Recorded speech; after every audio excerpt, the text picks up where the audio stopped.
My name's Saies and I'm a People Coach, Master Coach Associate.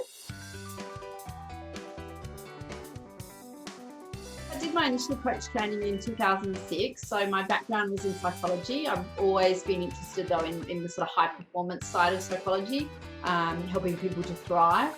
And so I went into leadership roles and I was really drawn to the kind of, how to help grow others.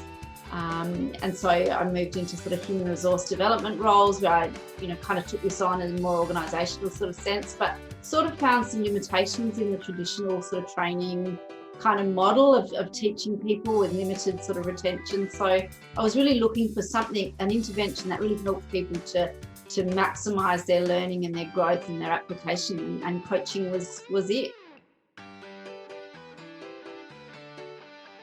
So look, I think I have a pretty unique blend of kind of both academic kind of excellence, professional leadership experience across organisations, but also some pretty significant kind of life experience, which really blends with that mix. So I think working in a sporting background, so in elite sport with the Australian Sports Drug Agency as it was at the time, really helping to drive athletic performance without kind of resorting to performance enhancing drugs. So understanding what really motivates human behaviour, what motivates and drives performance, and then how to kind of influence that so that people can kind of be the best that they can be, in an ethical, values-driven way, and then sort of bringing that into the public sector. So as state manager for the Australian Public Service Commission, which is kind of the custodian of the kind of public sector values and ethics, if you like, and again, really understanding, why people do what they do, how to motivate and drive high performance in a very ethical sort of values-driven way. And I guess kind of interlaced with that, my own sort of personal experience of, I've had a pretty rich and fulfilling and varied life experience. And one of the key things that I think really shapes who I am is the fact that I have a severe vision impairment. So I was born with cataracts, and it means, I guess I've had to sort of, overcome some pretty significant challenges throughout my life in order to sort of, be the best person that I can be. And so what that's done is really instilled in me a sort of a focus on, how do I use my strengths? How do I focus on solutions to problems rather than getting bogged down in the challenges of life? And how do I bring sort of courage into, everyday being? And so I feel like even at a sort of unconscious level, I can kind of help work with clients to sort of instill some of those kind of, characteristics and approaches in the way that they tackle the challenges and the transitions that they're going through. I was in the Olympic team, so Paralympic development squad. So I guess having a vision impairment meant that most kind of sporting things were pretty difficult for me, but there was a point in time where I really became quite heavily involved in Paralympic sport, and I was part of the Australian disabled ski team for a number of years. And I guess, again, whilst there's some highs and lows of elite sport, it certainly, again, instilled many of the kind of characteristics that have really enabled me to be successful, that sort of sense of courage, of perseverance, of determination, of grit, and resilience. It can be really a tough journey, I guess, in sport.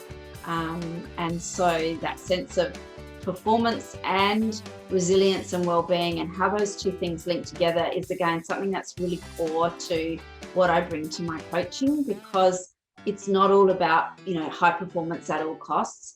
I see, I guess, many people who are high performers but are burnt out, or they're suffering mental health challenges, or they're in toxic workplaces or whatever. We have to be able to instill in ourselves and in the clients that we work with a sense that well-being and resilience is as important, and it goes hand in hand with that sort of commitment to being the best that you can in terms of performance.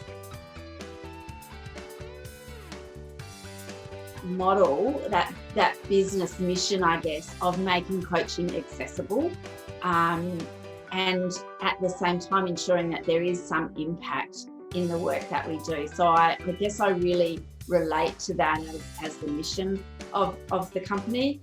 And it's really exciting to be part of a relatively new business, but a business that's got really great growth kind of plans. So it's being part of something bigger, growing, learning, contributing as part of a group of really highly kind of qualified, values-driven coaches.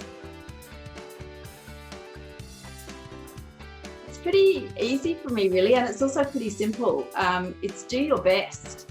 I guess that was instilled in me from such a young age, regardless of my disability, regardless of my character strengths, what I could and couldn't do, regardless of my circumstances.